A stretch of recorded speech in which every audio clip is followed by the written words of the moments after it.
Bonjour à tous. Nous avons différentes raisons d'être là ce matin pour donc essayer de partager cet enseignement. Il y aurait beaucoup de choses à dire, certainement, par rapport à la thématique ou au thème de ce matin.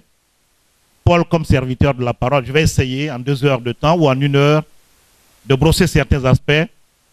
Parfois, l'enseignement semblera certainement lourd parce que je vais approfondir certains aspects. Il y a des aspects techniques qui vont rentrer en ligne de compte, mais j'essaierai, dans la mesure du possible, de donner quelque chose à tout le monde. Ce qui va faire que je serai peut-être long parce qu'il faut rentrer dans certains détails. Que dire? La vie de Paul, nous la connaissons. Et nous ne sommes pas les premiers admirateurs de Paul. Quand on regarde par exemple l'histoire de l'Église, on retourne à regarder les pères du IVe siècle comme Jean Chrysostome. C'était un grand admirateur de Paul. La dernière fois, je lisais encore les Actes des Apôtres. C'est l'un des rares pères de l'Église qui a commenté les Actes des Apôtres. Et chaque fois, quand elle arrivait à partir du chapitre 13, chaque fois il revenait, il disait: regardez la sagesse de Paul, admirez la sagesse de Paul, contemplez l'intuition de l'homme, la perspicacité ou le discernement de l'homme, pour dire tout simplement son admiration par rapport à Paul. Et ce n'est pas seulement dans cet ouvrage. En de nombreux lieux dans ses écrits, on peut remarquer par exemple son admiration, aujourd'hui c'est reconnu parmi les biographes, de Jean Chrysostome, qui a été un père de l'Église, son admiration à l'endroit de cet homme, de ce prédicateur.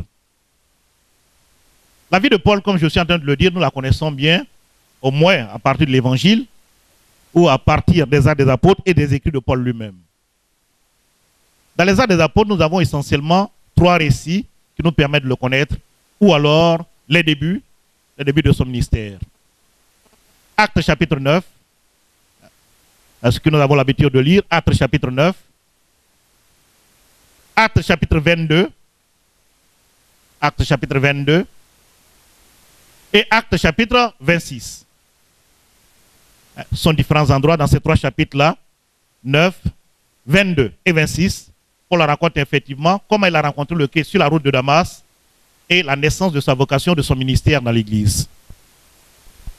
Il se présente lui-même dans les Actes des Apôtres et dans les lettres de Paul, qui lui-même a écrites, comme quelqu'un qui a été élevé selon la rigueur effectivement de la foi juive. Il parle de son maître, un maître qui s'appelle Gamaliel. Je le dirai tout à l'heure au passage. La signification de ce nom, Gamaliel, qui signifie récompense de Dieu. Gamaliel, c'est ça, récompense de Dieu. Au début, j'avais pensé qu'il fallait partir effectivement de la racine hébraïque Gamal, qui fait allusion au chameau, mais j'ai dû voir une autre racine et je me suis dit certainement, allons plus loin, et avec les documents qui ont attesté de ce que je pensais effectivement, Gamaliel signifie plutôt récompense de Dieu. Récompense de Dieu. Nous avons en d'autres lieux des noms qui vont dans ce sens-là, comme Dieu donné, par exemple, mais Gamaliel en hébreu signifie donc récompense de Dieu. Paul lui-même donc le dit, il a été élevé, formé par un disciple, un scribe, un grand rabbin qui s'appelait Gamaliel, selon la rigueur de la foi juive. Il était donc pharisien. Elle était pharisien au niveau de la pratique de la loi. Quand on relit un peu ces 3 récits de vocation, on sait qu'avant de rencontrer le Christ effectivement sur la route de Damas, il était persécuteur de l'Église. Il dit d'après sa formation à l'école de Gamaliel, il avait acquis au terme de cette formation une certaine rigueur, un certain zèle pour la foi. Et il y avait des choses effectivement qu'il ne pouvait pas entendre comme blasphème dans le cadre de la foi juive. Qu'est-ce qui se passe? Il part sur la route de Damas. Nous allons revenir à différentes reprises sur cet épisode. Sur la route de Damas, il rencontre le Christ. Et il entend une voix qui lui dit: Saoul, Saoul, pourquoi me persécutes-tu? Il partait à Damas, pourquoi? Il avait reçu des lettres d'autorisation qui l'autorisaient effectivement à faire prisonnier tous les chrétiens qui se trouvaient à Damas. La persécution avait déjà commencé avec la mort d'Étienne, le proto-martyr, le premier martyr de l'Église. Et comme ça n'avait plu à l'ensemble du peuple juif qui était favorable à ça, Paul dit: bon, continuons à persécuter les chrétiens, à faire taire cette nouvelle voie qui naît pratiquement dans le cadre de la foi juive. Et alors, il reçoit des lettres d'autorisation de la part des responsables de Jérusalem, et c'est sur la route de Damas qu'il est saisi par le Christ. Il entend une voix donc qui lui dit: Saoul, Saoul, pourquoi me persécutes-tu? Qui es-tu, Jésus, pour que je te persécute? Et on connaît le reste de la conversion, ou de la conversation. Au-delà de la voix avec qui Paul parle sur la route de Damas, Paul décrivera surtout une parole. Et là, je voudrais le faire remarquer au passage, peut-être que ce n'est pas assez souligné. à ce lieu où nous sommes réunis pratiquement pour parler du lien de Paul avec la parole, nous avons le souci de présenter Paul en lien avec la parole. C'est très important de souligner que la vocation de Paul commence avec la rencontre avec une parole. Très important de le souligner. On ne le souligne pas assez, je crois. C'est une voix qu'il entend. Il ne voit pas le Christ. Il tombe effectivement de son cheval et il y a une conversation qui s'établit entre lui avec une personne qu'il ne voit pas dans la description, effectivement. Alors, j'ai voulu insister sur ce point-là, en ce jour surtout, où nous réfléchissons, hein, nous approfondissons surtout le lien de Paul avec la parole. Donc, Paul découvrira une parole qui demande à être accueillie, méditée et annoncée. Une parole qui demande à être connue, comme personne qui sollicite la conversion de Paul pour découvrir la vérité de Dieu mal connue par l'apôtre des nations. Et désormais, pour finir, comme ce qui peut paraître comme une sorte d'introduction, désormais pour finir, c'est cette parole personne qui sera la vie de Paul pour la connaître, l'aimer et la partager au monde entier. Ainsi le sens de notre formation ou alors de l'approfondissement de la parole de Dieu. On connaît Dieu pour l'aimer et partager notre expérience de Dieu avec le monde entier à la suite de Paul. Je voudrais tout simplement nous permettre de suivre un peu cette intervention qui peut paraître par moments assez longue. Je vais développer 3 grands points, même s'il y a des détails qui vont venir effectivement à l'intérieur du test. Le premier point que je vais aborder maintenant, la parole de Dieu, dans l'ensemble du ministère de Paul.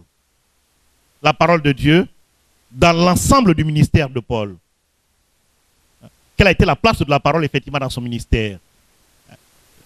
Sous différents angles, pour dire. La parole de Dieu dans l'ensemble du ministère de Paul.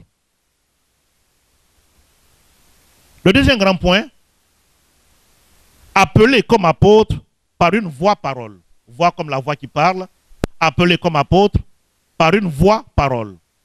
Ce que je disais tout à l'heure, c'est une voix qu'il entend au début de son ministère, au début de sa vocation. Et je voudrais revenir encore sur ça pour montrer la signification, le sens de cette voix. Appelé donc comme apôtre par une voix-parole. Voix-parole. C'est vrai, Paul a beaucoup prêché, mais c'est l'un des apôtres, c'est le premier qui nous a laissé un écrit sur le Nouveau Testament, ou alors il nous a laissé le premier écrit du Nouveau Testament, c'est-à-dire 1 Thessalonicien. Et en parlant de la relation de Paul avec la parole, on ne peut pas ne pas souligner, comme troisième point, Paul l'écrivain. Paul l'écrivain. Il a écrit, il a beaucoup écrit. Et justement, on puise dans ses lettres, dans les lettres écrites par Paul, justement pour le connaître et connaître sa pensée.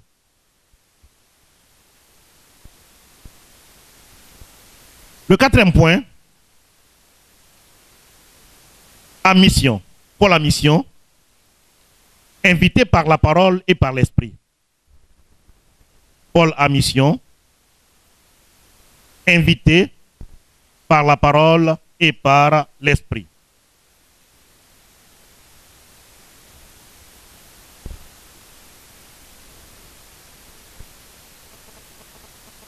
Et le dernier point, ce sera pour nous. Chrétien aujourd'hui, le cinquième point, chrétien aujourd'hui pour servir la parole de Dieu. Chrétien aujourd'hui pour servir la parole de Dieu. On ne peut pas faire ce genre de réflexion. Nous ne sommes pas là pour une connaissance pour la connaissance, mais nous sommes là pour une connaissance qui nous engage effectivement au niveau du témoignage. Maintenant, nous verrons donc pour regarder pour le premier point, la parole de Dieu dans l'ensemble du ministère de Paul.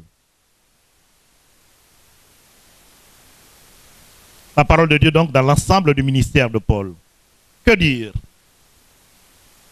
Ce matin, nous sommes en train de parler de la parole de Dieu, mais nous savons que Paul, dans ses écrits, là je prends deux sources essentiellement pour l'intervention de ce matin, je le dis au passage, 2 sources pour mon intervention de ce matin, les Actes des Apôtres, surtout à partir du chapitre 9, les Actes des Apôtres, à partir du chapitre 9 jusqu'au chapitre 28, le dernier chapitre des Actes des Apôtres. Ça, c'est la première source. Donc, la première source les Actes des Apôtres pour connaître Paul et sa pensée. Et la deuxième source, est ce que Paul lui-même a écrit, c'est-à-dire les 13 lettres de Paul. Romains, 1 Corinthiens, 2 Corinthiens, Galates, Éphésiens, Tite, Timothée, 1 Thessaloniciens, 2 Thessaloniciens, les 13 lettres de Paul, hein, justement, qui nous servent effectivement de deuxième source. Alors, je reviens, la parole de Dieu dans l'ensemble du ministère de Paul. Et dans ce premier point, je voudrais souligner encore une sous-partie, si vous voulez. Paul a dans ses écrits différentes expressions pour désigner la parole. Différentes expressions pour désigner la parole de Dieu dans le ministère de Paul. Alors, quand je parle de différentes expressions, pour désigner la parole de Dieu dans le ministère de Paul, je pense par exemple au commandement. Parce qu'en tant que juif, la première chose qu'il a apprise en tant que juif, c'est d'abord les commandements, les 10 commandements, le décalogue. Mais si par la suite, il a le déploiement, en tant que rabbin, il va essayer d'approfondir ces 10 commandements, comme nous le savons effectivement en lien avec la tradition juive. Donc, Paul parle des commandements. Il voit la parole de Dieu d'abord comme des commandements. Deuxième chose, deuxième expression, pour désigner la parole de Dieu, Paul parle de l'écriture. Il parle de l'écriture. Grand E, hein, de l'écriture. L'écriture par excellence, ce n'est pas une écriture quelconque. Ce n'est pas n'importe quel écrit. Mais quand un écrit, par exemple, fonde votre vie, un écrit fonde votre pensée, un écrit fonde votre être, c'est sûr que pour parler d'écriture, on va parler effectivement d'écriture avec une lettre majuscule. Donc, il parle des commandements, il parle de l'écriture, il parle du kérigme chrétien. Il parle du kérigme chrétien, le kérigme chrétien. C'est-à-dire Jésus-Christ qui a souffert, qui est mort et qui est ressuscité. C'est ce qu'on appelle le kérigme chrétien. C'est ça notre foi. Le kérigme chrétien, Jésus-Christ qui a souffert, qui est mort et qui est ressuscité. C'est ce que Paul proclame. Il a reçu effectivement de la tradition, dans sa formation, après sa conversion, et par la suite, lui aussi, il sait que c'est l'essentiel de notre foi, et dorénavant, c'est le kérigme qu'il annonce. Donc, Paul parle aussi du kérigme. Il parle de parole de Dieu, une expression qui est absente des synoptiques, mais qui est bien présente chez Paul. Comme pour rejoindre un peu tous les prophètes de l'Ancien Testament. Tous les prophètes de l'Ancien Testament. Ce qui est en présence ici, c'est quoi? C'est le caractère prophétique de l'homme. Il est conscient effectivement d'être un prophète. Et comme tous les anciens, tous les prophètes de l'Ancien Testament, qui au début de leur discours, de leur prédication, disaient, avec la fameuse formule hébraïque, Ko Amar Adonai, ainsi parle le Seigneur. Ko Amar Adonai, ainsi commençaient les proclamations solennelles effectivement des prophètes. Et Paul aussi en parlant, en disant que j'ai été envoyé par Dieu pour vous annoncer la parole de Dieu, il y a une prise de conscience ou alors il y a quelque chose qui veut nous transmettre en lien avec la tradition prophétique de l'Ancien Testament. Même s'il n'y a pas de proclamation solennelle pour dire, voilà, je vais parler au nom de Dieu, mais en parlant de la parole de Dieu, nous le mettons en lien, hein, ce fait-là, avec tous les prophètes de l'Ancien Testament. Mais en même temps, ça dit l'efficacité de sa parole. Ça veut dire quoi? Quand les prophètes disaient quelque chose, en lien avec ce qu'on appelait dans l'Ancien Testament le dabar divin, c'est-à-dire, quand vous lisez par exemple le livre d'Isaïe, vous remarquez bien que la parole, c'est lu dans le texte d'Isaïe, la parole qui sort de ma bouche ne me reviendra pas sans effet. La parole qui sort de ma bouche ne me reviendra pas sans effet. C'est ça le dabar divin. Ça n'a pas besoin de la collaboration de l'homme. Ça n'a pas besoin de la compétence de l'homme. Ça n'a pas besoin à la rigueur de la purification de l'homme ou bien de la pureté de l'homme. C'est le dabar divin qui agit en lui-même et qui a son efficacité en lui-même. C'est ça la parole divine de l'Ancien Testament, proclamée par des paroles comme par des prophètes comme Isaïe. Et c'est ce que nous avons effectivement aussi dans l'expérience de Paul.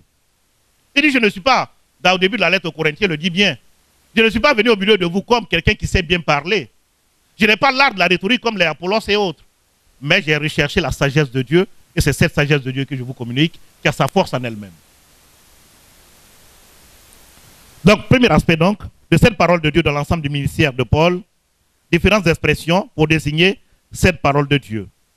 Mais il y a quelque chose que je ne voudrais pas oublier au début de cette intervention, ou alors dans ce paragraphe. La parole de Dieu comme la parole de la croix. La parole de Dieu comme la parole de la croix. Ça aussi, c'est quelque chose qui souligne. Au début de la lettre aux Corinthiens, pour être plus précis, 1 Corinthiens 1,18. 1 Corinthiens 1,18.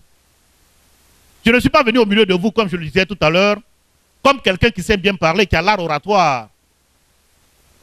Je proclame un Messie crucifié, scandale pour les Juifs, folie pour les païens. Vous connaissez bien la formule. Donc, la parole de la croix. La parole de vie. La parole de Paul est une parole de vie. Parole de vie. Une parole de vérité. Une parole de vie, une parole de vérité. Et enfin, pour celui qui a fait l'expérience de la miséricorde, une parole de réconciliation. C'est très fort dans la deuxième lettre aux Corinthiens, une parole de réconciliation. Dieu nous a établis comme des ambassadeurs effectivement de la réconciliation. Et c'est au nom de Dieu que nous vous lançons cet appel. Au nom de Dieu, laissez-vous réconcilier avec lui. Vous connaissez très bien cette formule aussi. Deuxième paragraphe dans ce grand chapitre, donc. La parole de Dieu comme un don. La parole de Dieu comme un don.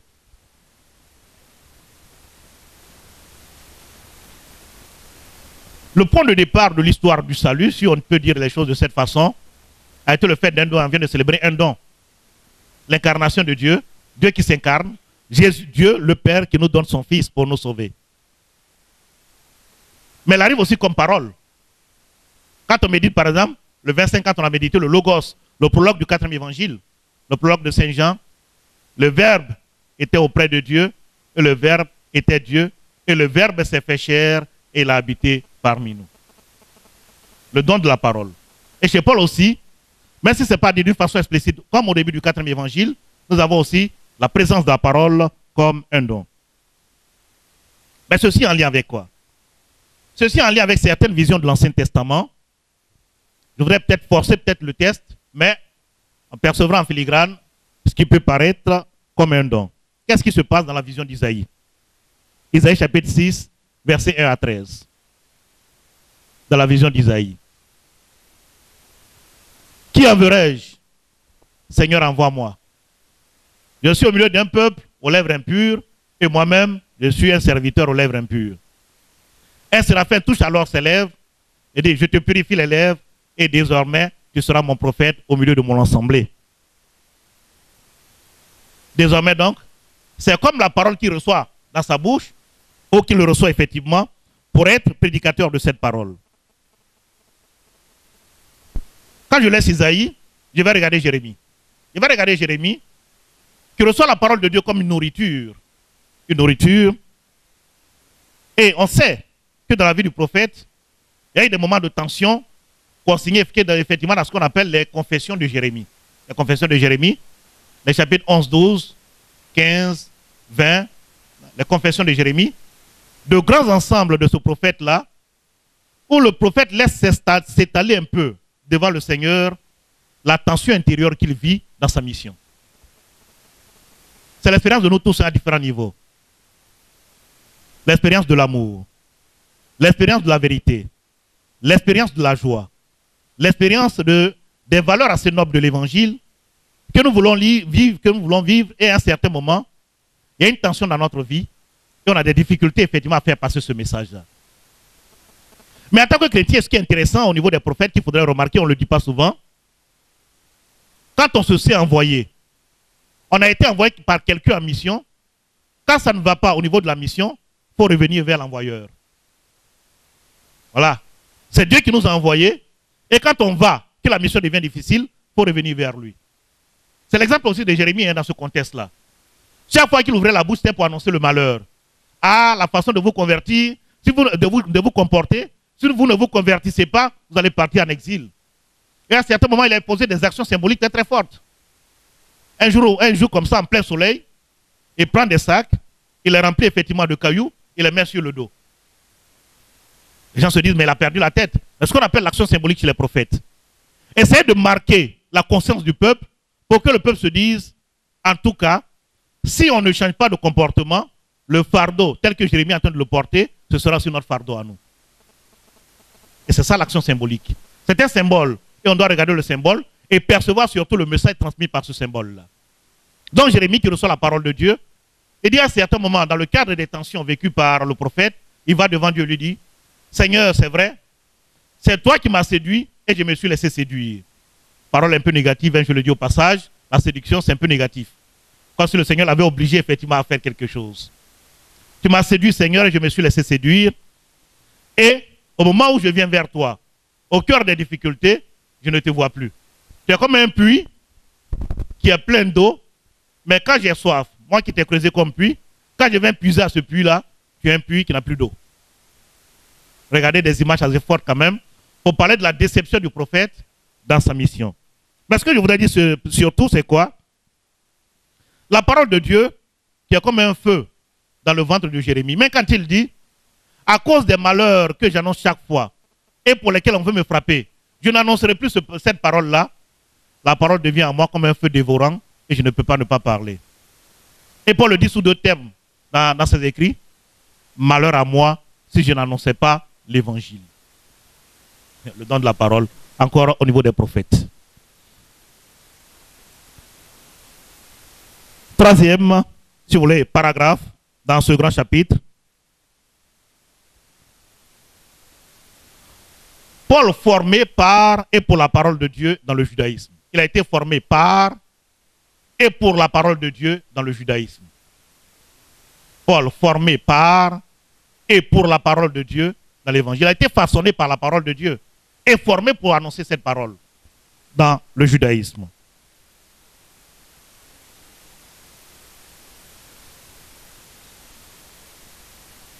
Alors, je le disais tout à l'heure, Paul dit qu'il a été formé à l'école de Gamaliel. Gamaliel, dont le nom signifie récompense de Dieu. Et on présente ce Gamaliel-là comme un petit-fils d'un certain Hillel. Hillel, c'est un grand interprète de la Bible à l'époque du judaïsme. Il avait comme concurrent dans le cadre de l'interprétation un certain Shammai. Et pour finir, à l'époque de Jésus, celui dont l'interprétation désormais a été retenue au niveau des textes bibliques des Juifs, c'est l'interprétation de Hillel. Hillel, désormais, qui était celui qui était reconnu comme celui qui interprétait d'une façon normale les textes.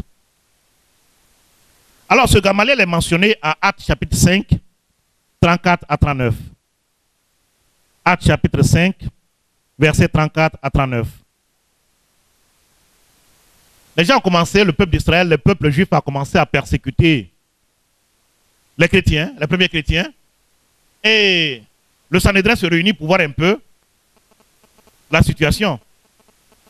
Après l'arrestation de Pierre et de Jean, et après les avoir relâchés, on leur dit tout simplement, nous ne voulons plus entendre parler de ces Jésus dans le peuple d'Israël, ou alors en Israël. Mais ils continuent encore à annoncer cette parole, et alors le Sanhédrin se réunit pour voir ce qu'il faut faire. Pardon. Et alors Gamaliel qui leur dit, si ce que vous êtes en train de faire, réfléchissez bien à ce que vous êtes en train de faire. Si l'œuvre de ces gens vient de Dieu, vous ne pouvez pas grand-chose. Mais si c'est l'œuvre des hommes, c'est sûr que comme nous en avons vu ici, dans le peuple d'Israël, ça disparaîtra comme ça a commencé. Ça disparaîtra comme ça a commencé.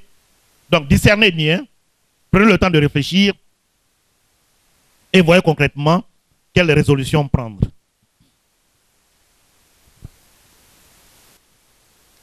J'ai dit au passage rapidement deux ou trois choses concernant ce que nous allons revoir encore avec Paul comme écrivain. Nous ne sommes pas les premiers, par exemple, à approfondir les Écritures aujourd'hui d'une façon scientifique. Je vois, par exemple, parmi vous, il y a certains qui fréquentent le FTL à l'UKO, les écoles de théologie des laïcs, et ce sont des gens qui essaient de lire scientifiquement, d'une façon scientifique, la Bible. La Bible, c'est la parole de Dieu pour nous chrétiens, hein. C'est un livre de foi, mais en même temps, comme test du passé, on peut étudier pour voir un peu comment l'auteur humain, qui a été utilisé par Dieu comme un instrument, cet auteur humain-là, il a travaillé, et c'est ce que nous recherchons à travers les études scientifiques sur la Bible. Alors, nous ne sommes pas les premiers chrétiens, comme chrétiens, à faire ce travail-là. Les Juifs déjà faisaient ce travail à leur époque. Hein? Donc, ils essayaient de voir un peu, quand l'écrivain sacré, celui qui a écrit, il y a des passages obscurs, il mettait par exemple Pichiro, pour dire c'est-à-dire, et il donnait le sens des versets pour les versets qui semblaient assez obscurs. Paul a travaillé un peu dans ce cadre-là, Et l'ensemble de ces commentaires au niveau des rabbins, ça donnait ce qu'on appelle les midrash. Vous allez peut-être entendre parler de ces choses-là. On va parler de Paul comme un rabbin, on va revenir dessus, mais au passage de celui, il y a en même temps les midrash. Et les midrash, avec la Mishnah, c'est l'ensemble des commentaires, effectivement, des rabbins. Il y avait essentiellement des choses qu'on va retrouver chez Paul, parce que, on va pas de parler de la connaissance de l'homme, mais on connaît l'homme aussi par sa façon d'agir. Par sa façon d'agir. Et Paul, même si je ne me suis pas attardé d'une façon exceptionnelle sur sa vie, je laisse les textes nous parler et ce que les textes nous donnent effectivement de Paul. Donc Paul aussi est rompu à certaines techniques d'interprétation de l'écriture, comme nous allons le voir quand nous allons parler de Paul comme l'écrivain. Mais là, je passe rapidement dessus. Ceci dit, je passe au deuxième grand point. Deuxième grand point. Appelé comme apôtre par une voix parole. Appelé comme apôtre par une voix parole.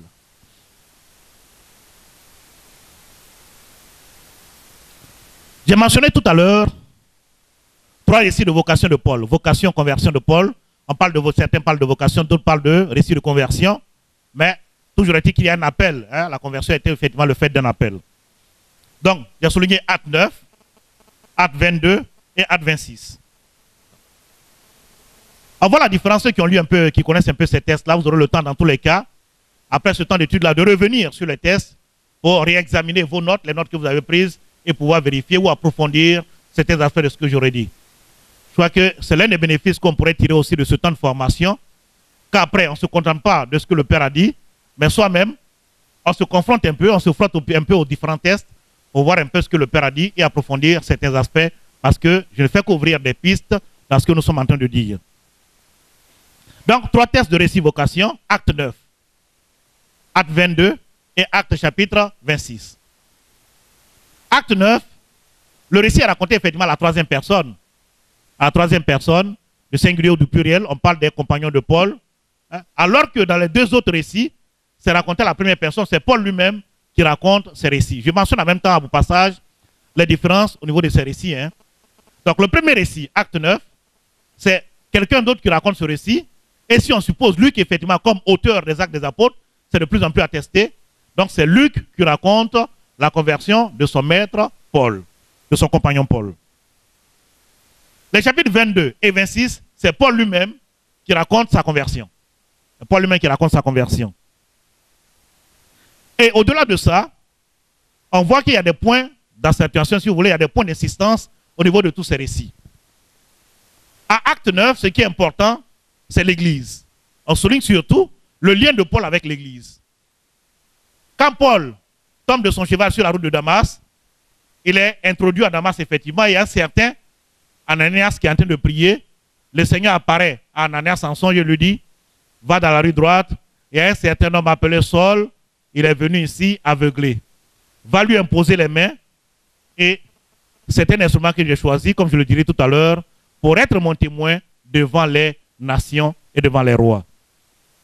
Donc, Ananias permet d'établir pratiquement le lien avec l'église qui existe avant Paul.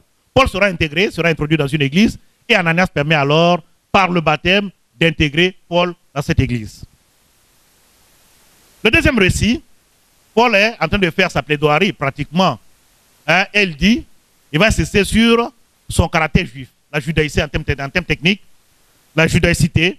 Je suis juif, voilà, j'ai été circoncis le 8e jour, formé à l'école de Gamaliel, devant l'Assemblée va se diviser parce qu'on dit, bon, comment on pourrait condamner effectivement un de nos frères qui professe notre foi de façon orthodoxe.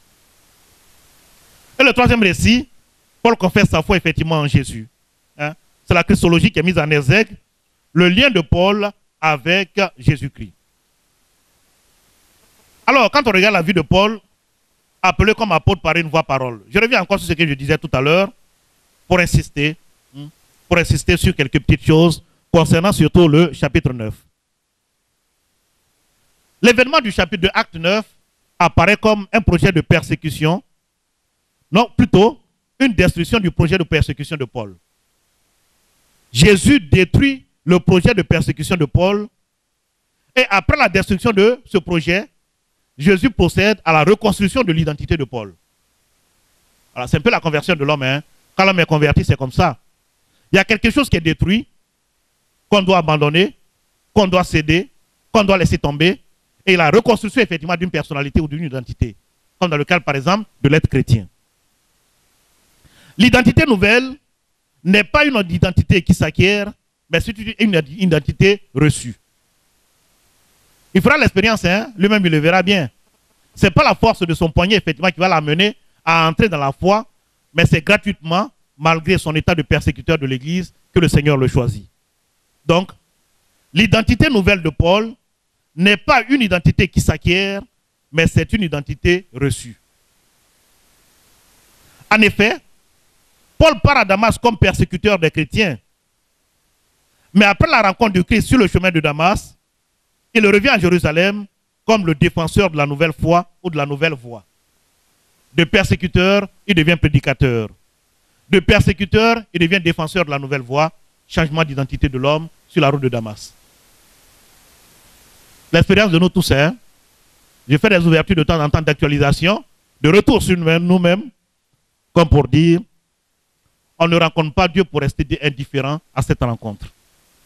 On ne rencontre pas Dieu pour rester le même. C'est l'une des significations, effectivement, de la rencontre de Paul sur la route de Damas avec le Christ. Quand on rencontre Dieu, on fait une expérience assez forte de Dieu au niveau spirituel, on doit être capable, effectivement, de changer son identité, de se convertir.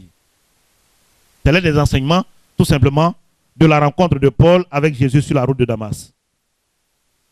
Paul rentre aveugle à Damas, et c'est à Damas qu'il retrouve la vue après l'imposition des mains d'Ananias. Deux choses retiendront notre intention dans ce récit du chapitre 9, encore une fois. Deux choses. D'abord, la voie du dialogue. La voie du dialogue. La rencontre de Paul avec le Christ apparaît comme la rencontre de Paul avec une voix, une parole, comme je le disais tout à l'heure. Et désormais, la parole écrite, longtemps étudiée à l'école de Gamaliel, est accomplie, c'est-à-dire dépassée et portée à sa vraie finalité. Il est resté longtemps à l'école de Gamaliel, à ses pieds. La plupart du temps, ils étaient assis, les disciples, effectivement, des rabbins. Mais cette parole qu'il a écoutée pendant longtemps de la bouche de Gamaliel, cette parole désormais est accomplie dans le Christ. Et on sait, je le dis au passage, comment cette rencontre du Christ avec Paul a été déterminante pour l'élaboration de la théologie de Paul par la suite. Par exemple, les chrétiens comme corps du Christ. D'où Paul va tirer cette réflexion. Les chrétiens comme corps du Christ. On sait très bien le cadre du dialogue où les paroles qui ont été échangées. Jésus lui dit, Saul, Saul, pourquoi me persécutes-tu? Qui es-tu, Seigneur, pour que je te persécute? Je suis Jésus, celui-là que tu persécutes. Et Paul comprend alors qu'en persécutant les chrétiens, c'est le Christ lui-même qui persécute, d'où les chrétiens comme corps du Christ. C'est le point de départ de la réflexion. En persécutant les chrétiens, c'est moi, Paul, que tu persécutes. Et Paul comprend alors, dans l'approfondissement de cette rencontre, que les chrétiens constituent alors le corps du Christ. Ça va loin, hein? Ça va loin. J'ai dit, il y aurait tellement de choses à dire. La parole écrite, longtemps étudiée à l'école de Gamaliel, est accomplie, c'est-à-dire dépassée et portée à sa vraie finalité. Paul ne verra pas le Christ terrestre et parfois on se pose la question, mais pourquoi Paul se fait appeler apôtre? Il ne verra pas le Jésus de l'histoire. Il ne le suivra pas effectivement sur le chemin de la Palestine. Mais Paul intègre l'ensemble de tous ceux qui entendront la voix du Christ et le suivront par obéissance. Nous tous. On n'a pas fait l'expérience effectivement du Jésus terrestre.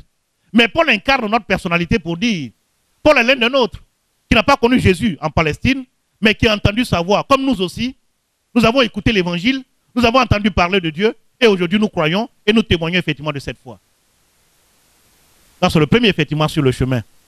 C'est le premier effectivement sur le chemin de nous tous païens, comme on le verra encore demain, lors de l'épisode des mages, qui sont le parcours, effectivement, qui reflète effectivement le parcours de tous les païens à la rencontre du Christ qui est né. Donc, Paul intègre l'ensemble de tous ceux qui entendront la voix du Christ et le suivront par obéissance. Mais on n'oublie pas encore, en lien avec le 4e évangile, Jésus qui dit explicitement en Jean 10, 27, en Jean chapitre 10, verset 27, « Mes brebis écoutent ma voix et je les connais et elles me suivent. » Ce qui est important, ce n'est pas l'homme lui-même, mais c'est la voix qu'il faut écouter. C'est la voix qu'il faut écouter par-dessus tout. Le tout n'est pas de suivre Jésus, mais d'apprendre effectivement à le connaître par sa parole et par sa voix. Et c'est l'expérience faite par Paul. Être disciple du Christ signifie surtout écouter sa voix. C'est ça. Quand on connaît quelqu'un, la personne est déjà au premier étage. Quand on est au troisième, on entend la personne parler et on dit c'est elle qui arrive. Connaître la voix de quelqu'un et connaître quelqu'un.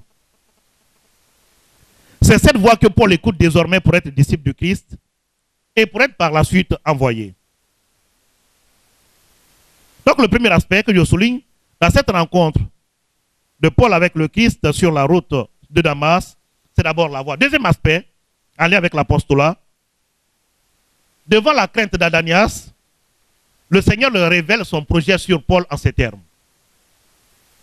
Va, car cet homme est l'instrument que j'ai choisi pour répondre de mon nom devant les nations païennes, les rois et les Israélites. Paul est l'instrument que moi j'ai choisi pour répondre de mon nom devant les nations païennes, les rois et les Israélites. Et comme les 12, Paul est choisi par le Seigneur et envoyé en mission. Comme les 12, lui aussi il a été choisi. Quand il se présentera en grec, il dira kletos, choisi, élu. Kletos. Paul est conscient en effet qu'il a été choisi et envoyé avec l'autorité de Dieu pour annoncer l'évangile. Et ça, il le dit très bien au début de ses lettres. On voit par exemple ce qu'on pourrait appeler sa titulature, c'est-à-dire quand il se présente lui-même au début de la lettre aux Romains, Romains 1.1, 1 Corinthiens 1.17, hein, il se présente comme celui qui a été choisi et envoyé par Dieu, avec l'autorité de Dieu pour annoncer l'évangile. Il est apôtre non par la volonté d'un homme, mais par la volonté de Dieu et de Jésus-Christ. Il le dit en Galates 1.1. Non par la volonté d'un homme, mais par la volonté de Dieu et de Jésus-Christ. Non seulement de Jésus-Christ, mais par volonté de Dieu le Père.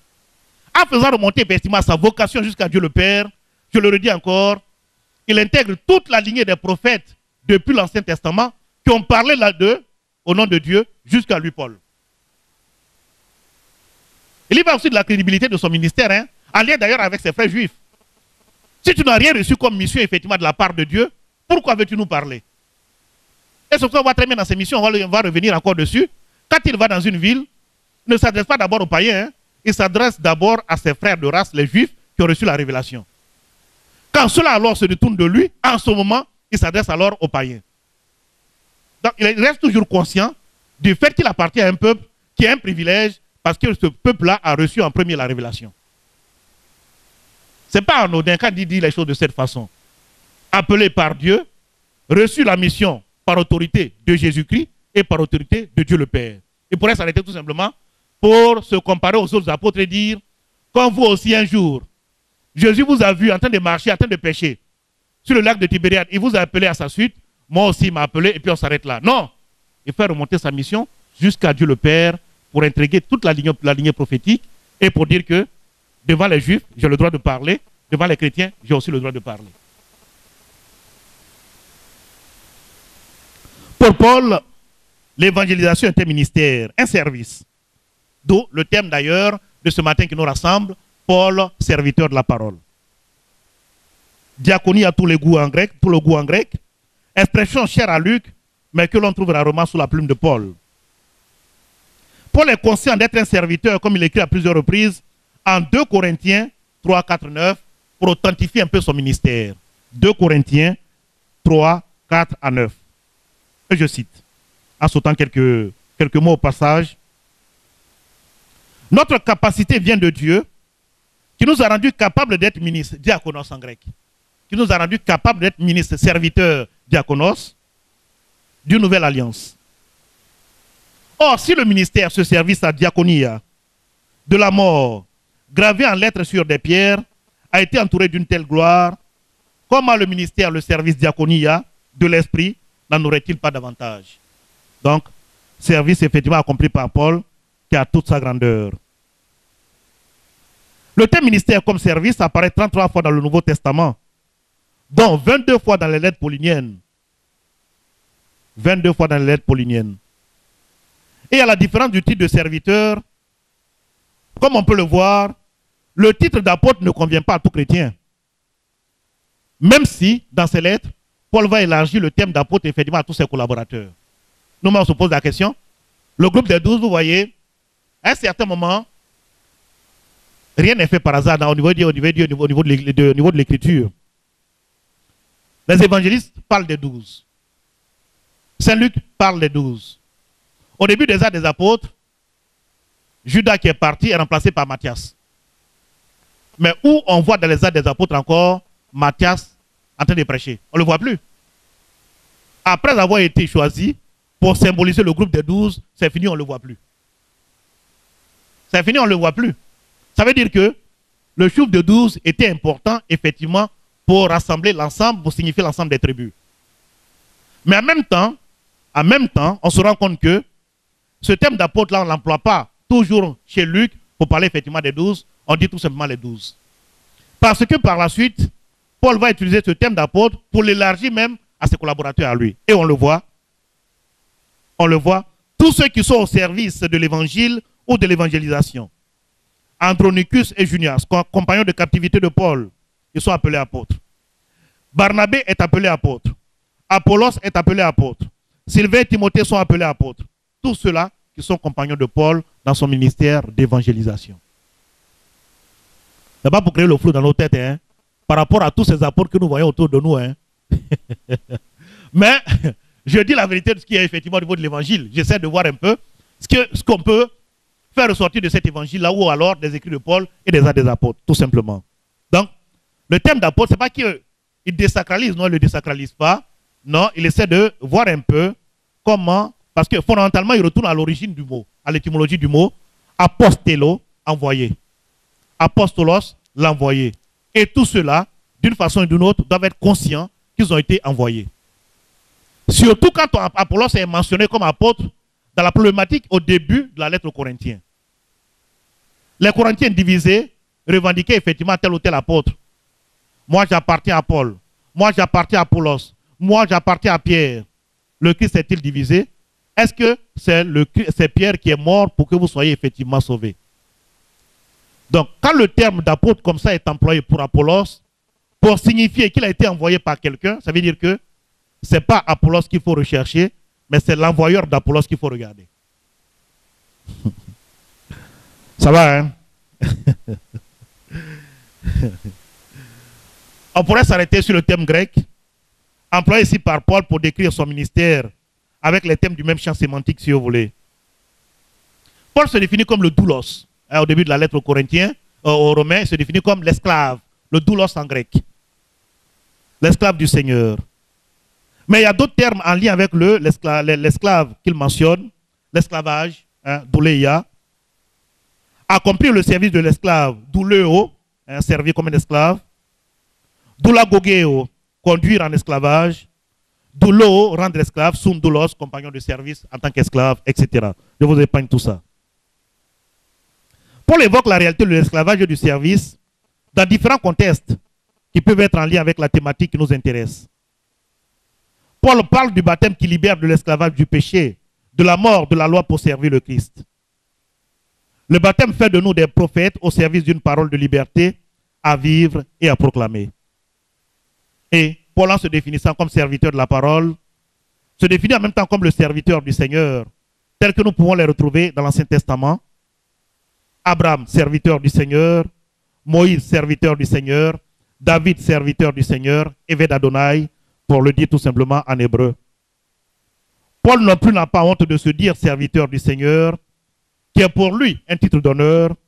Ce titre désigne une fonction spécifique. Allons voir Paul l'écrivain. Comme troisième grand point, Paul l'écrivain.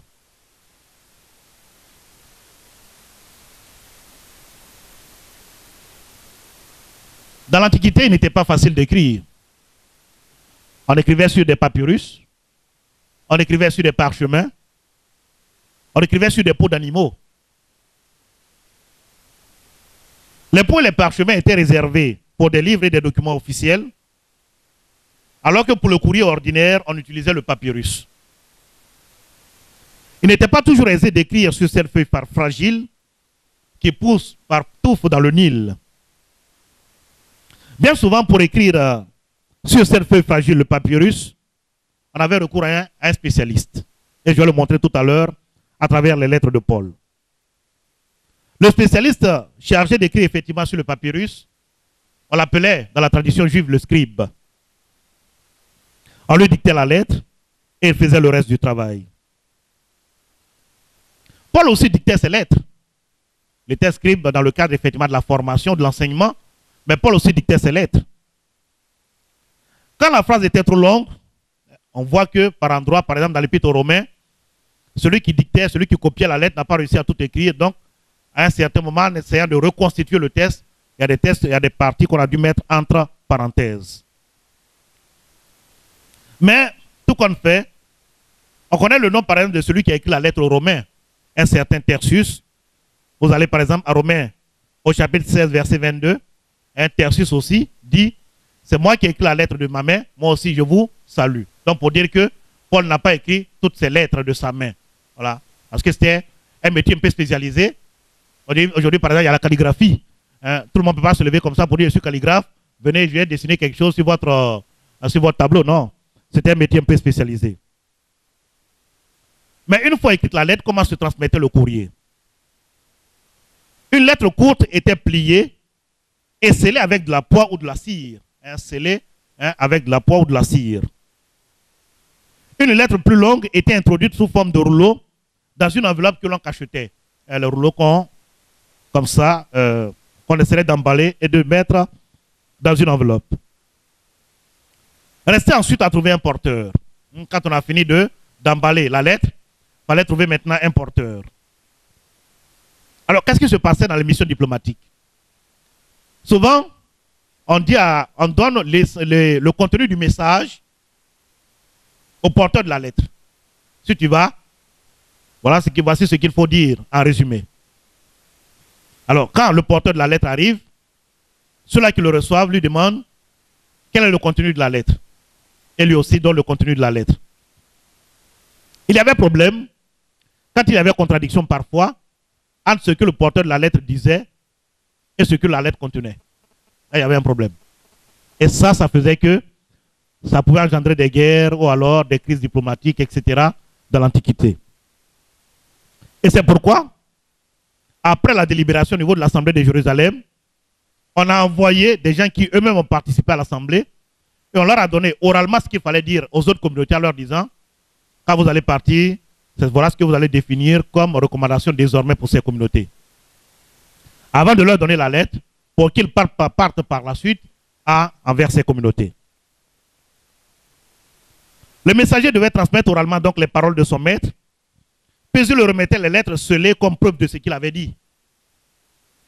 Quand Paul écrit 1 Corinthiens, et compte par exemple sur un certain Stéphanas, Fortunatus et Achaïcus pour transmettre sa réponse aux préoccupations de la communauté. La voix des gens. Ils sont mentionnés même dans ces lettres-là. 1 Corinthiens 16, 17. 1 Corinthiens 16, 17, les porteurs de la lettre aux Corinthiens. Un certain Tychique sera le porteur de la lettre aux Colossiens. Colossiens 4, 7. Lui qui va porter la lettre aux Colossiens. Colossiens 4, 7. Épaphrodite sera le porteur de la lettre aux Philippiens. Un certain Épaphrodite, c'est lui qui va porter effectivement la lettre aux Philippiens. Philippiens 2, 25. Alors, nous avons situé un peu le cadre général des champs des lettres, effectivement, dans l'Antiquité, comment s'écrivaient ces lettres. Regardons un peu celui qui nous intéresse aujourd'hui, Paul, dans son style, sa façon d'écrire. Il est difficile d'attribuer un style unique à Paul qui mêle à la fois le style contemplatif et ce qu'on appelle la diatribe, un peu en philosophie. Ça veut dire quoi? Paul aime beaucoup employer les questions rhétoriques, c'est-à-dire aider ceux à qui il écrit, les aider ceux-là à découvrir par eux-mêmes les réponses. On en a beaucoup, dans le cadre polémique par exemple. On assiste à une floraison de questions rhétoriques, comme dans le cadre d'un débat judiciaire. Quand au début de la lettre aux Romains, il établit la culpabilité des deux peuples. Il dit, les païens avaient la possibilité de connaître Dieu en regardant la création. Ils n'ont pas réussi à le faire. Les Juifs avaient la possibilité aussi de connaître Dieu à travers la loi qu'ils ont reçue, n'ont pas réussi à être fidèles. Tous les deux peuples sont coupables et ont donc besoin de la miséricorde et de la grâce de Dieu. Regardez l'argumentation. Il sait pourquoi il pose les choses de cette façon. S'il avait commencé par dire tous les peuples ont besoin de la miséricorde de Dieu et de la grâce de Dieu, il y a les Juifs qui allaient répliquer tout de suite. Mais nous, déjà, on connaît la loi, on est sauvés par la loi. Donc, Paul commence d'abord par établir la culpabilité des deux peuples avant d'établir effectivement la nécessité de la grâce pour les deux peuples. Mais après, il revient. Il dit, est-ce que ça veut dire que le même Paul se pose la question, c'est lui seul qui parle, en inventant un interlocuteur fictif comme on le fait dans ce genre de débat. Les avocats et nous qui avons participé un peu à des tribunaux, à des procès, on le sait. Un interlocuteur fictif pour dire, est-ce que ça veut dire que la loi n'a servi à rien puisqu'ils n'ont pas été capables effectivement de découvrir Dieu à travers la loi? Et le même Paul répond, la loi avait une fonction pédagogique, mais la loi ne peut pas te sauver effectivement du péché. Et comme ça, de question en question, il fait découvrir effectivement la nécessité de la loi et la portée en même temps du salut en Jésus-Christ. Regardez sa façon de procéder. Parfois, vous avez un ensemble de questions. Est-ce que c'est au nom de Jésus que vous avez été baptisé? Est-ce que c'est Pierre qui est mort pour vous? Est-ce que c'est Apollo? Il n'attend pas des réponses effectivement de la part de ceux à qui il s'adresse. Non, lui-même il connaît les réponses des questions qu'il pose, ce qu'on appelle la question rhétorique. Et Paul les emploie énormément dans ses écrits. Tout ça pour approfondir effectivement la révélation ou pour approfondir sa pensée. Donc, premier aspect que je pourrais retenir au niveau du style littéraire de Paul, la diatribe et la contemplation parfois au niveau de, par exemple, l'hymne aux Philippiens ou l'épître aux Philippiens. Après le style, je voudrais regarder un peu l'argumentation à partir de l'écriture. Paul argumente beaucoup à partir de l'écriture. Depuis toujours et en passant même par les pères de l'Église, depuis les Juifs, il y a un principe qui est clair. C'est la Bible qui explique la Bible. C'est la Bible qui éclaire la Bible. C'est la Bible qui illumine la Bible. Quand on veut expliquer un passage biblique, il ne faut pas aller chercher ailleurs une explication à ce passage-là. C'est un passage biblique qui est capable effectivement d'éclairer nos passages bibliques, d'où les nombreuses citations que vous avez par exemple dans le Nouveau Testament ou même à l'intérieur de l'Ancien Testament. Ou même à l'intérieur de l'Ancien Testament. Des prophètes citent d'autres prophètes. Des prophètes qui les ont précédés. Donc ça veut dire que c'est la Bible qui est capable effectivement d'expliquer la Bible. Et dans l'ensemble de ces 13 épîtres, on relève au moins 76 citations explicites de la part de Paul. À l'époque de Gamaliel, il a dû apprendre les règles d'interprétation de l'écriture, Paul. Et il les emploie, ces règles-là, il les emploie très bien. Par exemple, l'argumentation a fortiori. 2 Corinthiens 3, 4 à 9. Le raisonnement a fortiori. 2 Corinthiens 3, 4, 9. Je l'ai lu tout à l'heure.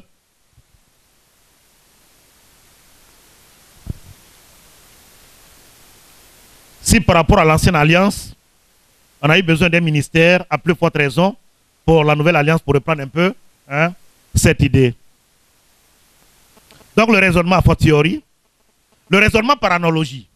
Il met par exemple en lien Adam et le Christ, à Romains chapitre 5, verset 12 et suivant. Raisonnement à partir de l'écriture, à partir de passages de l'écriture, etc. Donc ce sont des techniques apprises par Paul à l'école de Gamaliel, qui le reprend ici aussi pour ses contemporains. Le 4e point, à mission invitée par la parole et par l'esprit. Ce 4e chapitre partira effectivement d'un passage des Actes des Apôtres. Actes 16, versets 9 à 10, que je me suis permis de reprendre tout simplement ce passage. Actes 16, 9 à 10. Une nuit, Paul eut une vision. Un Macédonien lui apparut debout qui lui faisait cette prière. Passe à Macédoine, viens à notre secours. À la suite de cette vision de Paul, nous avons immédiatement cherché à partir pour la Macédoine, car nous étions convaincus que Dieu venait de nous appeler à y annoncer la bonne nouvelle. En général, les spécialistes parlent de 3 voyages missionnaires de Paul, appelés par la parole pour être envoyés, et on ne peut pas étudier Paul, comme je le dis au passage, à papa, sans parler effectivement de ses voyages missionnaires. On ne peut pas étudier Paul sans parler de ses voyages missionnaires, 3 essentiellement. Le premier voyage missionnaire est évoqué dans les chapitres 13 à 14 des Actes des Apôtres. 13, 14, Actes 13, 14, voyage missionnaire de Paul.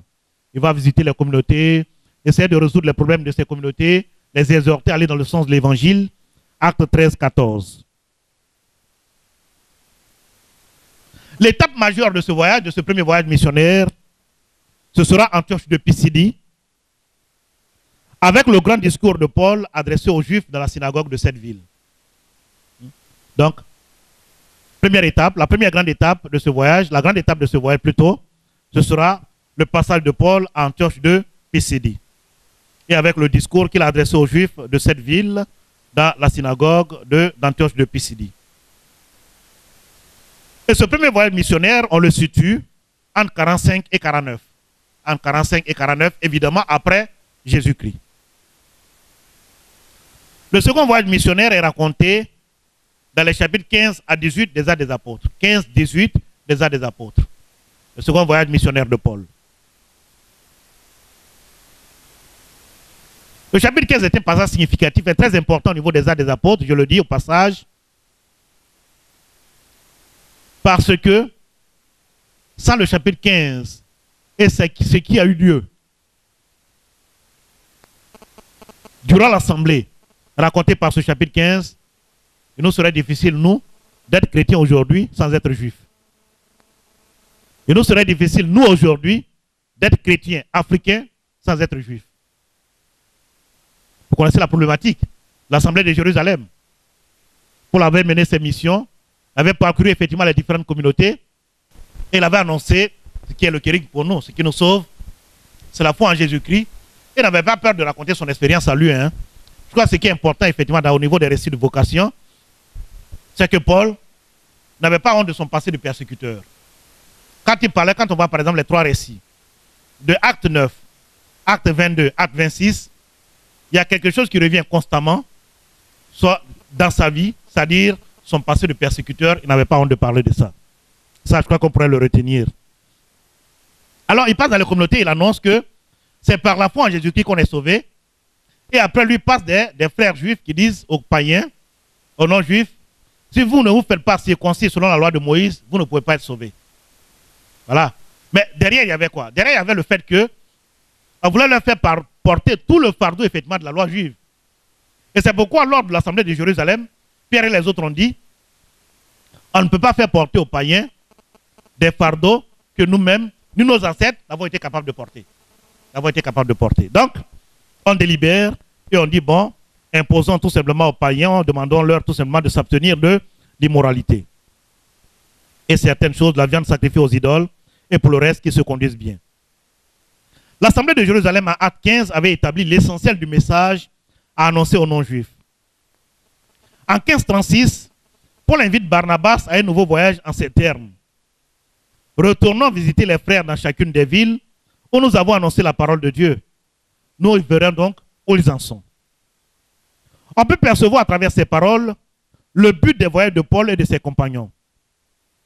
Ils vont voir comment l'évangile est vécu par les chrétiens. Est-ce qu'ils ont compris l'évangile? Est-ce qu'ils le vivent en conformité avec la foi orthodoxe, etc.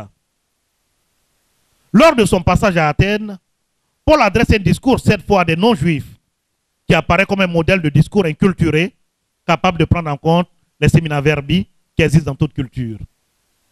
On a vu, dans l'ordre du premier voyage missionnaire, il s'adressait à travers un discours à des juifs. Lorsqu'il arrive à Athènes, qui est une ville grecque, donc païenne, non juive, il adresse aussi un discours à l'Aréopage d'Athènes, on se souvient de ce discours-là. Lorsqu'il fait l'argumentation et qu'il arrive à Jésus-Christ à la résurrection, lorsqu'il prononce le thème de résurrection, les gens lui disent, sur ce, nous t'écouterons une autre fois.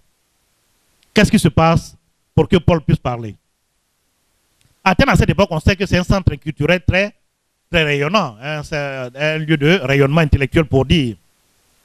Il arrive dans la ville et commence à parler de la résurrection du Christ et à parler du Christ. Les gens entendent parler de cette doctrine et disent, viens à l'aéropage devant les savants, tu vas t'expliquer par rapport à cette doctrine. Vous savez très bien, il interroge à propos du Christ et de la résurrection. L'argumentation de Paul était très subtile.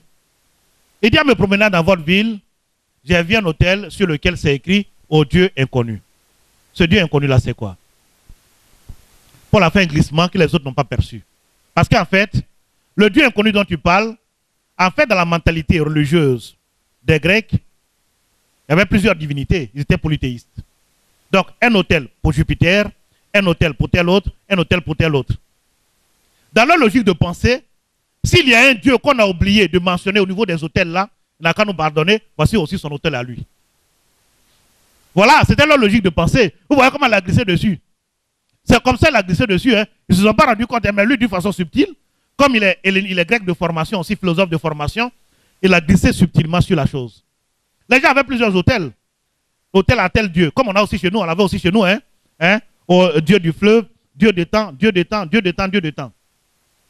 Mais comme dans leur mentalité religieuse, quand on n'a pas offert un sacrifice à un Dieu, le Dieu peut se fâcher et puis il va nous punir. Il dit, ah, mon frère, sacrifice on l'a donné à tout le monde. Si toi on t'a oublié, voilà aussi pour toi. Il parlait comme les Ivoiriens. Mais Paul a su glisser, vous voyez comment Paul a glissé sur la chose. J'ai vu un autel sur lequel c'est écrit, ô Dieu inconnu. Ce Dieu que vous adorez sans connaître là, celui que je suis venu vous révéler. Ah, c'est pas ce que les gens voulaient. C'est pas ce que les gens voulaient. Et c'était dans le cadre du sacrifice. Et la peur, effectivement, de ne pas honorer les dieux comme il se doit. Et ça a été le grand fait d'événement de la persécution des chrétiens. Parce que quand on leur disait, au début de l'évangélisation, quand on leur disait, venez, on va leur offrir des sacrifices aux dieux, ils disent, nous, on n'est pas polythéistes, nous, on croit en un Dieu. Les gens leur disent, vous ne venez pas offrir des sacrifices aux dieux. S'il y a des malheurs qui arrivent dans le peuple, ce sera à votre compte. Hein? Et effectivement, les gens même faisaient exprès. Ils mettaient le feu ou des malheurs, ils créaient des malheurs dans les villes, et pour ça, ils persécutaient les chrétiens. L'importance de la formation. Deuxième point, la prédication de la parole de Dieu comme diaconie. Et le troisième point, l'annonce de la parole, une nécessité pour le monde aujourd'hui. En parlant de Paul tout à l'heure, nous nous sommes attardés sur sa formation à l'école de Gamaliel, grand scribe et rabbin. On ne dit pas le temps qu'il a passé dans cette école, hein, je crois au niveau des écrits, mais on sait le contenu de sa formation, en voyant un peu ce que les gens faisaient à cette époque. Essentiellement l'étude de la parole de Dieu et de sa connaissance. Essentiellement l'étude de la parole de Dieu, de la connaissance de Dieu à travers la prière. Au début de l'Église, ça a été pratiquement la même chose. Le Christ parti, les apôtres partis, la mise en place effectivement de la théologie de l'Église, de la vie de l'Église, des règles de l'Église, tout ça, ça va se faire à travers un cheminement d'approfondissement de la parole de Dieu. La plupart des pères de l'Église sont passés par des écoles monastiques, par les monastères, justement, lieu où on apprend à approfondir la parole de Dieu et à prier avec cette parole. Et ce sont eux qui vont mettre en place la théologie de l'Église et les structures les plus importantes au début de l'Église. À propos de la formation d'ensemble des laïcs, et surtout de leur formation biblique, le pape émérite Benoît XVI, dans Verbum Domini, l'exhortation sur la parole de Dieu et sa mission dans le monde et dans l'Église, écrit. Le pape écrit, et je cite, « Les fidèles laïcs ont besoin d'être formés pour discerner la volonté de Dieu grâce à une familiarité avec la parole de Dieu, lue et étudiée dans l'Église et sous la conduite de pasteurs légitimes. » Je le disais encore la dernière fois, en entendant la Bible africaine et lors de la présentation de cette Bible-là. Chrétien, quand on parle de familiarité avec la parole de Dieu, c'est refusé alors ce qu'on appelle la lecture anthologique de la Bible. C'est-à-dire, je prends la Bible pour la lire quand ça m'intéresse, quand il y a des occasions qui se présentent. Non. La lecture de la Bible devait être comme, peut-être pour les femmes, mes boucles d'oreilles. Pour les hommes, peut-être, je ne sais pas, une chaîne au cou. Partout je m'en vais avec ça.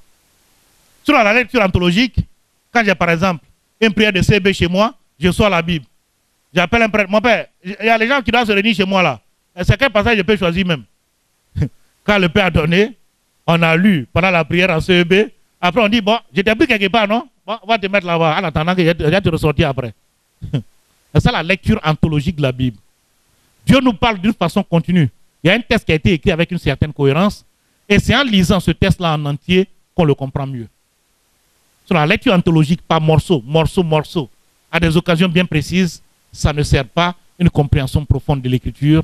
Et je crois que c'est ce qu'il faut comprendre effectivement par familiarité. Quand le pape parle de familiarité avec la parole de Dieu, c'est ça. Et le pape continue. Les fidèles laïcs peuvent tirer cette formation des écoles de grande spiritualité ecclésiale, à la racine desquelles se trouve toujours l'écriture sainte. Je parlais tout à l'heure des moines. La plupart des pères de l'Église sont passés par des écoles monastiques, par des monastères, et c'est là-bas qu'ils ont appris surtout à scruter les Écritures. Et la théologie de l'Église naît de l'interprétation de l'Écriture. Et la théologie de l'Église naît de l'approfondissement des Écritures. Ça, c'est ce qu'on peut retenir de la vie des pères de l'Église. Que selon leurs possibilités, les diocèses eux-mêmes fassent en ce sens des offres de formation aux laïcs ayant des responsabilités ecclésiales particulières. Vous avez par exemple les formations théologiques pour laïcs, des écoles de théologie pour les laïcs, etc. dans nos diocèses désormais, ici en Côte d'Ivoire, pour répondre à cette sollicitation. Je finis donc la citation et je fais la réflexion. Dans une Afrique où la connaissance intellectuelle et religieuse se vulgarise de plus en plus, où le sens critique est de plus en plus aiguisé, chez les jeunes et chez les moins jeunes, on ne peut se contenter du fidéisme, c'est-à-dire croire pour croire. Mon frère dit c'est comme ça, il faut croire, c'est tout. Comme on le dit chez nous. Ou de fondamentalisme, c'est-à-dire, si ce n'est pas écrit dans la Bible là, moi je ne crois pas à ça. Non. Dans la Bible, nous, dans l'Église catholique, nous avons deux piliers. La tradition, qui est la réflexion effectivement qui est née sur la Bible, à partir de la Bible, et la Bible elle-même, les textes sacrés. Depuis longtemps, des diocèses en Afrique ont entendu le cri assoiffé de ces chrétiens et ils ont procédé à la création d'écoles de théologie pour des laïcs ayant des responsabilités particulières dans l'Église. Des formations systématiques sont proposées aussi sur les paroisses, sur les antennes de nos radios et télé catholiques. L'adoration en esprit et en vérité, dont parle Jean, chapitre 4, verset 23, passe aussi par une juste connaissance de Dieu. C'est ça. On connaît Dieu pour l'adorer en esprit et en vérité. Quand on le connaît mal, on l'adore mal. Ou on peut l'adorer même comme une idole. Et l'exemple de Paul dont nous parlons ce matin le montre bien. À cause de sa fausse idée ou idée arrêtée de Dieu dans le judaïsme, il persécute les chrétiens.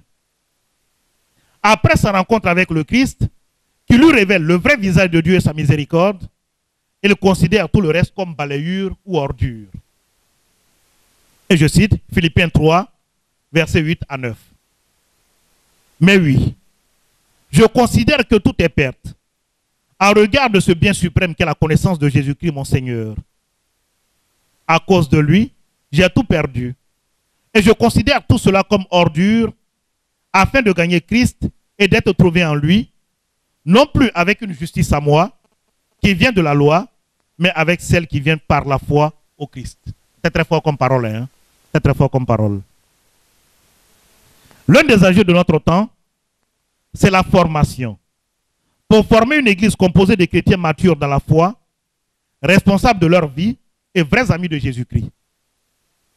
C'est la vraie urgence de notre temps que le pape François précise en parlant de l'évangélisation.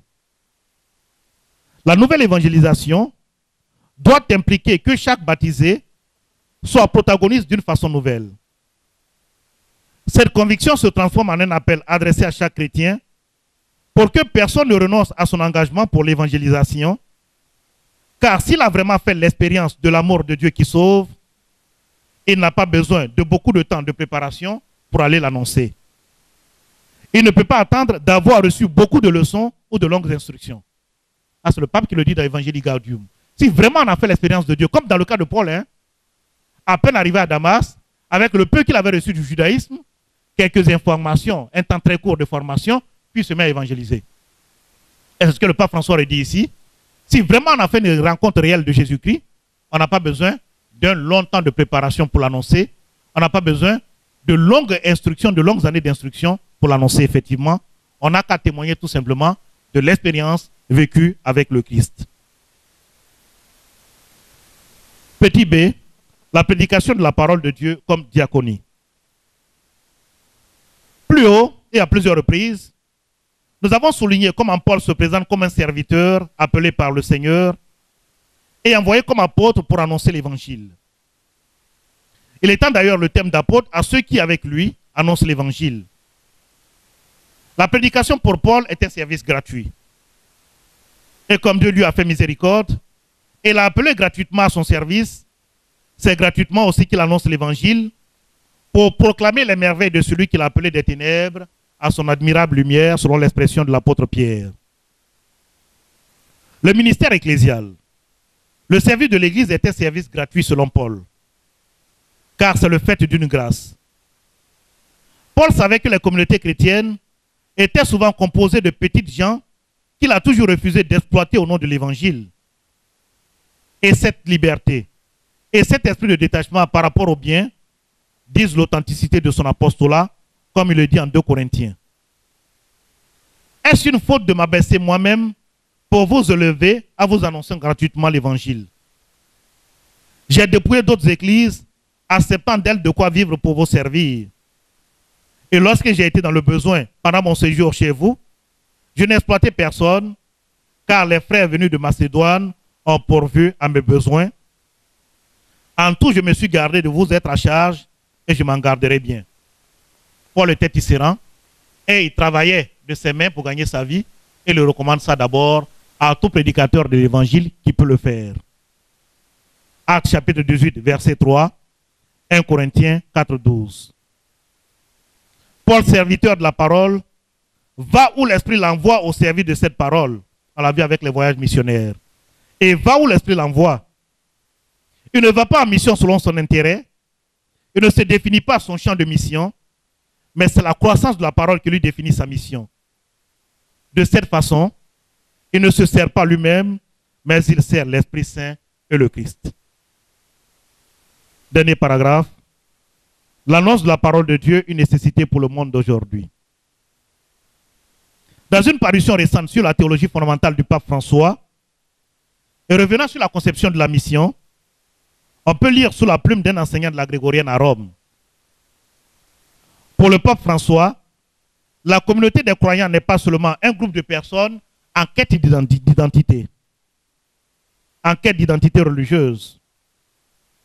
Pour le pape François, la communauté des croyants porte une caractéristique importante, la mission. Et dans Evangelii Gaudium, le pape propose une pastorale en conversion, une église en sortie capable d'aller vers le monde pour le rencontrer et entrer en dialogue avec lui. La mission de l'église est de proposer au monde le salut en Jésus-Christ. Et dans ce sens, elle ne peut pas se contenter de se sauver elle-même, ni de s'attacher aux traditions et aux choses du passé, comme on la voit dans le cas de Paul. Elle doit être capable de se livrer comme l'a fait Jésus, en allant vers les autres. Depuis le pape Paul VI, en passant par Jean-Paul II pour arriver à Benoît XVI et à François, les documents pontificaux rappellent qu'une foi qui ne se partage pas meurt. Être chrétien, c'est être missionnaire. Et le pape émérite Benoît XVI souligne ainsi la nécessité de la mission aujourd'hui. Beaucoup de nos frères sont baptisés, mais pas suffisamment évangélisés. Beaucoup de nos frères sont baptisés, mais pas suffisamment évangélisés, et qui me rappelle encore la citation d'un père de l'Église comme Tertullien. Le baptême fait des baptisés, mais non nécessairement des chrétiens. Le baptême fait des baptisés, mais non nécessairement des chrétiens, des amis du Christ, qui savent percevoir effectivement les implications du baptême qu'ils ont reçu. Que conclure? Il faut conclure cette intervention en gardant à l'esprit que toute l'histoire du salut est l'histoire d'une parole. Parole créatrice de la Genèse, Dieu crée par sa parole. Parole incarnée avec le prologue de l'évangile de Jean. Parole dévoilée avec l'agneau de l'Apocalypse. C'est cette parole qui nous appelle comme Paul à son service pour l'entendre, la méditer et l'annoncer à un monde qui a besoin d'un message de paix, d'espérance, de joie, de persévérance dans la recherche du bien et de l'amour. Amen. Moi, j'étais là ce matin pour la conférence. Je l'ai bien trouvé avec tout ce que le Père a dit sur Saint Paul. J'ai compris que vraiment suivre Jésus n'est pas le début, être sainte pour pouvoir suivre Dieu. Tu peux être pécheur, mais lorsque le Seigneur te saisit, tu peux laisser tout tomber et venir à lui comme on revient, sans regret. Donc Saint Paul a fait ce matin, moi j'ai décidé, lui en sortant d'ici, de marcher comme Saint Paul. Oui, je suis pécheresse, Mais avec la vie de Saint Paul, je veux être comme lui. Laisser tomber tout mon passé et marcher sincèrement comme Saint Paul l'a fait. Marcher avec le Seigneur Jésus-Christ. Vraiment, j'ai participé à cette formation. Elle a été vraiment édifiante. Ça nous a permis de connaître la vie et la mission de Saint Paul, qui est notre saint patron. En fait, c'est une bonne initiative avec en tête le Père Paulin. Nous pensons que nous pouvons apporter beaucoup à l'Église catholique apostolique dans la mesure où les chrétiens peuvent se former gratuitement comme les sœurs Paulines ont initié. Alors nous pensons que si nous sommes instruits de la parole de Dieu, nous pouvons être autour de nous des facteurs de développement. Nous sortons ravis, nous sortons satisfaits de tout ce qui a été donné comme enseignement. Parce qu'il faut dire qu'au niveau de l'Église, ce dont on a besoin, ce sont les formations. Et ce sont les formations qui nous permettent de pouvoir aller en mission et de pouvoir aussi permettre aux autres de rencontrer le Christ. Et le thème qui nous a été donné, Saint Paul, serviteur de la parole, nous a beaucoup édifié. Et ce que je retiens, c'est que le Père, dans son exposé, a dit une parole très forte que je souhaite réitérer ici. Il a dit que la Bible elle-même s'explique. C'est la Bible elle-même qui s'explique. C'est un message fort qu'il a lancé pour nous dire que la source fondamentale qui pourrait nous permettre de rencontrer Dieu et de pouvoir révéler son identité, c'est d'abord à travers la parole de Dieu, à travers la Bible. Et nous tous ici, nous sommes invités à pouvoir nous imprégner de cette parole divine, à pouvoir nous investir de cette parole divine, à l'instar de Saint Paul l'apôtre dont nous avons parlé aujourd'hui, pour pouvoir aller vers nos frères et sœurs, pour leur porter le message. Car notre but, quand nous rencontrons le Christ, on ne doit pas rester à notre statu quo, on ne doit pas rester à notre même place, mais nous devons aller vers les uns les autres pour leur porter le message du salut, pour leur annoncer Christ, pour qu'ils puissent être sauvés. Et donc, nous saluons l'initiative des sœurs Paulines et nous leur disons merci de nous avoir conviés.